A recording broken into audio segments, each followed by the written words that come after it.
China's film industry expands beyond box office in push for diversified consumer spending.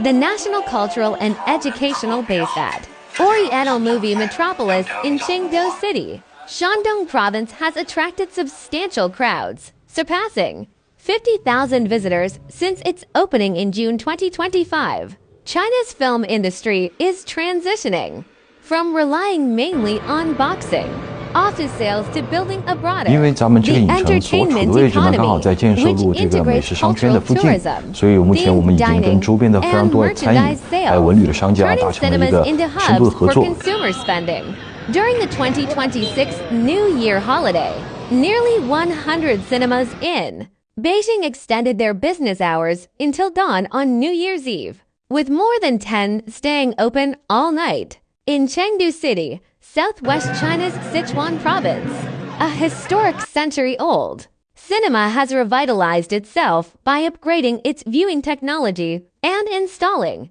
a huge curved screen, enhancing the viewing experience foot traffic while boosting and sales in the nearby food market.